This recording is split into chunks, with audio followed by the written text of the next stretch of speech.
हम ही को कातिल कहेगी दुनिया, हमारा ही कत्लेआम होगा। हम ही कुएं खोदते फिरेंगे, हम ही पे पानी हराम होगा। मैं वक्फ कानूनों में किए जा रहे संविधान विरोधी बदलावों के खिलाफ बोलने के लिए खड़ा हुआ हूं। देश के मुसलमानों से नफरत में इतनी अंधी हो गई है कि खुलेआम देश की संसद में देश सरकार के माइनॉरिटी मिनिस्टर साहब और होम मिनिस्टर साहब झूठ बोलते हैं और देश को गुमराह करते हैं। जिस बिल को मुसलमानों के हुकूक की हिफाजत करने वाला बिल बताया जा रहा है, उसी को पेश करने के लिए और उस पर बात करने के लिए लोकसभा में भाजपा सरकार के पास एक भी मुस्लिम सांसद नहीं है। जिस वक्फ बिल को मुस्लिम महिलाओं को हक दिलाने वाला बताया जा रहा है, उसे संसद में पेश करने वाली पार्टी के पास न तो राज्यसभा में, न लोकसभा में, न देश की किसी विधानसभा में एक भी मुस्लिम महिला सदस्य नहीं। मंत्री जी, मैं इस सदन में अलल ऐलान ये कहता हूं कि जब भी इस देश की जमीन को लहू की जरूरत होगी, आपसे 2 कदम आगे इमरान खड़ा मिलेगा। ये मैं आपसे यकीन दिलाते हुए कह रहा हूं। धन्यवाद मोदी जी, क्या बढ़िया सौगातें मोदी दे रहे हैं आप। पहले हमें गुजराते मोदी दिया, आप सौगातें मोदी दे रहे हैं। मैं आज जद पे हूं तो इतना खुशगुमान न हो, मैं आज जद पे हूं तो इतना खुशगुमान न हो। चराग सबके बुझेंगे, हवा किसी की नहीं। चरागों के सफर में दबदबा हो आंधियों का तो फिर अंजाम जुल्मत के सिवा कुछ भी नहीं होगा। ये दुनिया नफरतों के आखिरी स्टेज पर है, इलाज इसका मोहब्बत के सिवा कुछ भी नहीं होगा। इस बिल में जो भी पॉइंट्स दिए गए हैं, बॉम्सी पोर्टल देख लीजिए, सरकार का झूठ आपको पकड़ में आ जाएगा। हम डरे नहीं हैं, हम सिर्फ सरकार से अपील कर रहे हैं कि हमें अपना समझिए। इसे भले किरण जी लेके आए हैं, लेकिन ये उम्मीद की नहीं बल्कि नाउम्मीदी की किरण है। और इस देश की एक बहुत बड़ी आबादी इस बात से खदशे में है, शक में है कि आप सीधे उनकी जमीनों को लूट करके धन्ना सेठों को बेचना चाहते हैं। धन्यवाद सभापति महोदय। हम ही को कातिल कहेगी दुनिया, हमारा ही कत्लेआम होगा। हम ही कुएं खोदते फिरेंगे, हम ही पे पानी हराम होगा। सभापति महोदय, सन 1947 में दिल्ली की जामा मस्जिद की तारीखी सीढ़ियों पर खड़े होकर के भारत रत्न मौलाना अबुल कलाम आजाद साहब ने कहा था कि मुसलमानों कहां जा रहे हो, यह है तुम्हारा मुल्क, यहां तुम्हारे आबाओ अजदाद की कब्रें हैं। उस वक्त मौलाना आजाद की ये सदाएं सुन करके लोगों ने अपने सरों की गठरियां उतार करके रख दी थी। आज उसी दिल्ली में मौजूद देश की संसद में एक बिल आया है जो हमसे उसी जामा मस्जिद की सीढ़ियों के सबूत मांगेगा, जो उन्हीं सीढ़ियों के पास अपनी कब्र में सोए हुए मौलाना आजाद को फिर से कब्र से सदा देनी पड़ेगी कि ये जो कब्र है वो मेरी कब्र है, ये किसी सरकार की जागीर नहीं है। सभापति महोदय, मैं जहां खड़ा हूं, इसी संसद भवन के सामने सड़क के उस पार अपनी कब्र में सोए हुए भारत के पूर्व राष्ट्रपति फखरुद्दीन अली अहमद की कब्र है। शायद अब उस कब्र से भी सदाएं आए कि ये कब्र मेरी कब्र है, ये सरकार की जागीर नहीं है। सभापति महोदय, मैं वक्फ कानूनों में किए जा रहे संविधान विरोधी बदलावों के खिलाफ बोलने के लिए खड़ा हुआ हूं। संविधान का आर्टिकल 14 हो, 29 हो, 30 हो, चीख चीख कर कहता है कि देश में सब बराबर के हकदार हैं। आर्टिकल 26 कहता है कि सबको अपने अपने मजहबी कामों के लिए मंदिर, मस्जिद, गिरजाघर, गुरुद्वारों का निर्माण करने का हक है और उसका रखरखाव का भी हक है। लेकिन डॉक्टर बाबा साहब अंबेडकर के संविधान को हर दिन कुचलने वाली ये सरकार देश के मुसलमानों से नफरत में इतनी अंधी हो गई है कि खुलेआम देश की संसद में देश सरकार के माइनॉरिटी मिनिस्टर साहब और होम मिनिस्टर साहब झूठ बोलते हैं और देश को गुमराह करते हैं। झूठ शब्द असत्य बोलते हैं। सरकार ने इस बिल का नाम उम्मीद रखा है। मंत्री जी, कल से इसे देश के मुसलमानों के लिए नई उम्मीद बता रहे हैं। नहीं मंत्री जी, न तो ये बिल मुसलमानों के लिए नई उम्मीद है और न ही उम्मीद की नई किरण। सभापति महोदय, भाजपा ने पूरे देश में वक्फ के नाम पर कई सारे झूठ फैलाए हैं। आइए आज उनकी सच्चाई पर बात करते हैं। वक्फ ट्रिब्यूनल को ऐसे बताया जाता है जैसे वक्फ ट्रिब्यूनल कोई मजहबी खाप पंचायत हो। सभापति महोदय, जबकि सच्चाई यह है कि वक्फ ट्रिब्यूनल भी तो सरकारी न्यायिक विभाग है, जिसमें सरकार द्वारा नियुक्त जज होते हैं, जिसमें प्रशासनिक अधिकारी होते हैं, कहीं ऊपर से थोड़ी आ गए। सभापति महोदय, देश के गृह मंत्री जी ने इसी सदन में कहा कि वक्फ ट्रिब्यूनल के फैसले के खिलाफ कोई कोर्ट नहीं जा सकता, जबकि सच यह है कि वक्फ एक्ट 1995 की धारा 83(9) के तहत हाई कोर्ट वक्फ ट्रिब्यूनल के फैसले की न सिर्फ समीक्षा कर सकता है बल्कि उसे बदल भी सकता है। सच तो यह है कि वक्फ बोर्ड खुद अपनी जमीनों के लिए कई सारी कोर्ट में मुकदमे लड़ रहा है।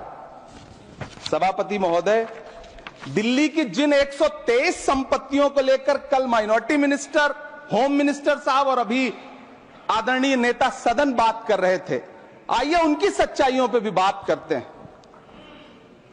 1911 में जब अंग्रेजी हुकूमत ने कोलकाता के बजाय दिल्ली को राजधानी बनाने का फैसला किया, तो रायसीना हिल्स के चारों तरफ जो मुसलमानों की ढेर सारी जमीनें थी उनको एक्वायर किया गया और लुटियन को इसकी तामीर की जिम्मेदारी सौंपी गई। सेंट्रल विस्टा की तरह लुटियन जोन का मेगा प्लान तैयार हुआ, लेकिन उस वक्त के मुसलमानों ने उस वक्त की अंग्रेजी हुकूमत से अपनी इबादत गाहों को बचाने के लिए लड़ाई लड़ी। मामला ब्रिटिश गवर्नमेंट तक पहुंचा। तब यह तय हुआ कि वो जो धार्मिक स्थल हैं उन्हें जस का तस रहने दिया जाएगा। इंडिया गेट के बगल वाली मस्जिद हो, जाब्तागंज, सुनहरी बाग मस्जिद हो, पार्लियामेंट रोड वाली मस्जिद हो, ऐसी 123 संपत्तियों के मैनेजमेंट के लिए 1913 में मुसलमान वक्फ वैलिडेशन एक्ट बना और उसके बाद एक नया शहर बसाया गया जिसे लुटियंस जोन का नाम दिया गया। फिर 1943-45 के बीच एक और समझौता हुआ आजादी से पहले, उसके तहत काफी सारी वक्फ जायदादों को सुन्नी मजलिस औकाफ बनाकर उसके अंडर किया गया ताकि उसकी देखरेख की जा सके। गृह मंत्री जी 2 दिन से सदन में जो बात कह रहे हैं वो दरअसल 123 संपत्तियां उसी सुन्नी मजलिस औकाफ के तहत आती है। सभापति महोदय, आजाद भारत आजाद हुआ। आजादी के बाद भारत में 1954 में वक्फ एक्ट लागू हुआ, जिसकी धारा 9 के तहत 1964 में केंद्रीय वक्फ काउंसिल का गठन हुआ। दिल्ली की वही 123 प्रॉपर्टीज को 1970 में सर्वे गजट करके गजट नोटिफाई किया गया। इसके निपटारे के लिए पूर्व प्रधानमंत्री इंदिरा जी के द्वारा 1974 में एक बर्नी कमेटी बनाई गई। बर्नी कमेटी ने 1976 में इन 123 संपत्तियों को दिल्ली वक्फ बोर्ड की संपत्ति होने की रिपोर्ट सौंपी। उस रिपोर्ट के आधार पर 1984 में कांग्रेस सरकार ने उन 123 प्रॉपर्टीज को दिल्ली वक्फ बोर्ड को सौंपने का फैसला किया, जिसके खिलाफ विश्व हिंदू परिषद कोर्ट गई। मामला 2011 तक पेंडिंग रहा। फिर 2011 में कोर्ट ने सरकार को आदेशित किया कि इसका निपटारा करो। तब 2013 में तत्कालीन यूपीए सरकार ने दिल्ली की उन्हीं 123 जायदादों को बर्नी कमेटी की सिफारिशों के मुताबिक वक्फ बोर्ड के हवाले किया। यही वो प्रॉपर्टीज हैं जिनके नाम से गृह मंत्री जी कल से कांग्रेस को कोस रहे हैं। फिर आई 2014 में भाजपा की सरकार, जो तब से इन जमीनों को हड़पने की साजिश कर रही है। जिस बिल को मुसलमानों के हुकूक की हिफाजत करने वाला बिल बताया जा रहा है, उसी को पेश करने के लिए और उस पर बात करने के लिए लोकसभा में भाजपा सरकार के पास एक भी मुस्लिम सांसद नहीं है। जिस वक्त, मैं लोकसभा कह रहा हूं, सुना करिए, जिस वक्फ बिल को मुस्लिम महिलाओं को हक दिलाने वाला बताया जा रहा है, उसे संसद में पेश करने वाली पार्टी के पास न तो राज्यसभा में, न लोकसभा में, न देश की किसी विधानसभा में एक भी मुस्लिम महिला सदस्य नहीं। कल किरण रिजिजू जी कह रहे थे कि रेलवे की जमीनें देश की जमीनें हैं, डिफेंस की जमीनें देश की जमीनें हैं। हां मंत्री जी, हैं, बिल्कुल हैं। ये जो वक्फ की जमीनें हैं, ये हमारे पुरखों ने धार्मिक कामों के लिए डोनेट किया है, तो हम भी तो इसी देश के नागरिक हैं, हम भी तो इसी देश के बेटे हैं, तो वक्फ की जमीनें भी तो इसी देश की जमीनें हैं। उनको पराया क्यों बोलते हैं आप? सभापति महोदय, अशफाकुल्लाह खान जब फैजाबाद की जेल में फांसी के फंदे पर झूल रहे थे, तो इसी देश की जमीन के लिए झूल रहे थे ना। सभापति महोदय, अंडमान की जेल में काला पानी की सजा काटकर अपनी जान देने वाले मौलाना फजले हक खैराबादी हो या शेर खान अफरीदी हो, वो भी तो इसी जमीन के लिए अपनी जान दे रहे थे ना। सभापति महोदय, पाकिस्तान के खिलाफ लड़ते हुए अपनी जान देने वाले महावीर चक्र विजेता ब्रिगेडियर उस्मान हो या पाकिस्तान के पैटर्न टैंक उड़ाने वाला परमवीर चक्र विजेता वीर अब्दुल हमीद हो, वो भी तो इसी जमीन के लिए अपनी जान दे रहा था ना। और मंत्री जी, मैं इस सदन में अलग ऐलान ये कहता हूं कि जब भी इस देश की जमीन को लहू की जरूरत होगी, आपसे 2 कदम आगे इमरान खड़ा मिलेगा, ये मैं आपसे यकीन दिलाते हुए कह रहा हूं। सभापति महोदय, मैं सरकार से कहना चाहता हूं, हमसे हमारी इबादत गाहें तो मत छीनिए ना, हमारे घरों पे बुलडोजर तो मत चलाइए ना, हमारी कब्रों में तो हमें सुकून से सोने दीजिए ना।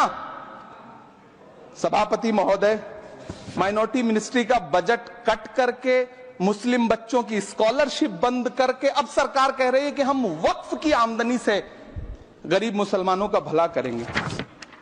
गुजरात की बेटी बिल्किस के बलात्कारियों की रिहाई के बाद उन्हें माला पहनाने वाली लोगों के नेता ये कह रहे हैं कि यह बिल मुस्लिम महिलाओं को उनका हक दिलाएगा। धन्यवाद मोदी जी, क्या बढ़िया सौगातें मोदी दे रहे हैं आप। पहले हमें गुजराते मोदी दिया, आप सौगातें मोदी दे रहे हैं।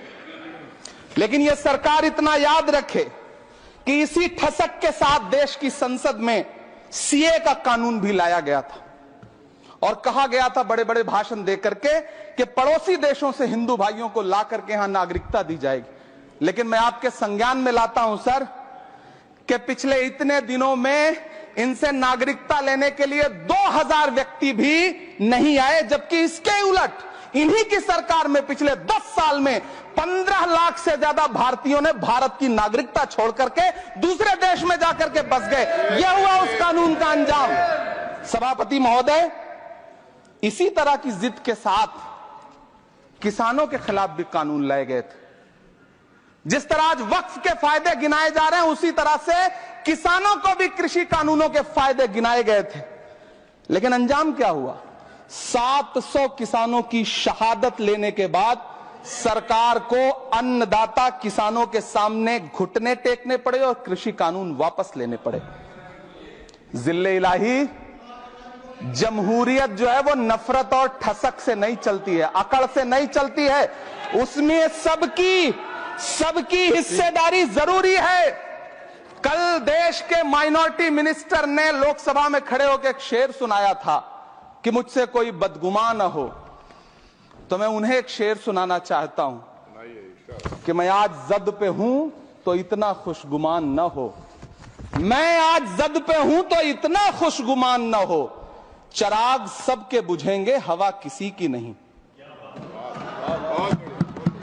नीतीश कुमार जी हो, चंद्रबाबू नायडू जी हो, चिराग पासवान जी हो, जयंत चौधरी जी हो, देवे गौड़ा जी हो, जीतन राम मांझी जी हो, सबको समझना पड़ेगा कि जब जंगल में आग लगती है तो न वो बरगद बचते हैं जो हवा को आंधी में तब्दील करते हैं, न वो बांस बचते हैं जो आपसी रगड़ से चिंगारी पैदा करते हैं।